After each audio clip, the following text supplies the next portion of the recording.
Supreme court ने दिल्ली की आम आदमी पार्टी सरकार को बड़ा झटका दिया है। अदालत ने एमसीडी में एल्डरमैन नियुक्ति को लेकर एलजी को राहत दी है। सुप्रीम कोर्ट ने कहा कि एलजी एमसीडी में एल्डरमैन की नियुक्ति कर सकते हैं।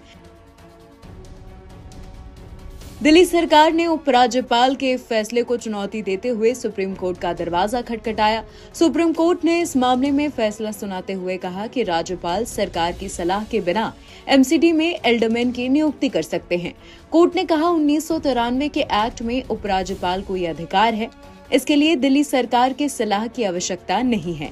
एलजी को विधायी अधिकार एमसीडी एक्ट में मिले हैं। ये अधिकार एग्जीक्यूटिव अधिकार नहीं है कि सलाह लेने की जरूरत पड़े।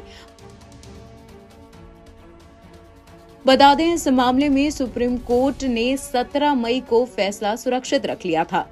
मामले की सुनवाई chief justice DY Chandrachud, justice PS Narasimha और जस्टिस जेबी पर्देवाला की बेंच ने की थी। सुनवाई के दौरान सुप्रीम कोर्ट ने कहा था कि एलजी को एमसीडी में पार्षदों को नामित करने का अधिकार देने का मतलब है कि वो निर्वाचित नगर निकाय को अस्थिर कर सकते हैं।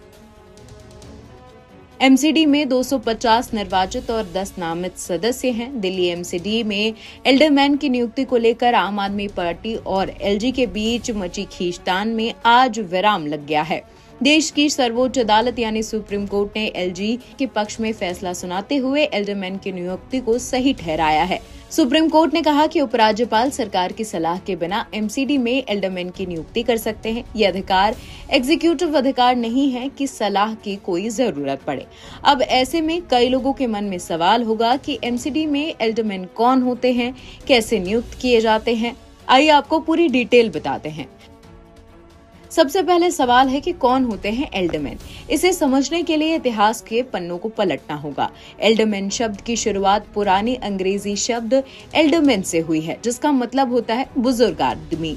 इसका मतलब होता है किसी खास क्षेत्र में विशेषज्ञ व्यक्ति। दिल्ली नगर निगम अधिनियम 1957 के अनुसार दिल्ली के उपराज्यपाल निगम में 25 साल के ऊपर की उम्र के 10 लोगों को मनोनीत कर सकते हैं। उम्मीद की जाती है कि इन लोगों को नगरपालिका प्रशासन की विशेषता या अनुभव होगा। हालांकि एल्डरमैन मेयर के चुनाव में वोट नहीं डाल सकते हैं। वार्ड समिति सदस्यों के रूप में उनके पास एमसीडी के 12 जोन में प्रत्येक के लिए एक प्रतिनिधि चुनने के लिए वोट डालने की शक्ति होती है। मतदान अधिकारी से जुड़े प्रतिबंधों को छोड़कर एक एल्डरमैन की भूमिका एक पार्षद के बराबर की होती है। पूर्व दिल्ली नगर निगम में पूर्व कानूनी अधिकारी अनिल गुप्ता के अनुसार एल्डरमैन क्षेत्र के विकास के उद्देश्यों के लिए एक पार्षद को मिलने वाले धन को भी प्राप्त कर सकते हैं।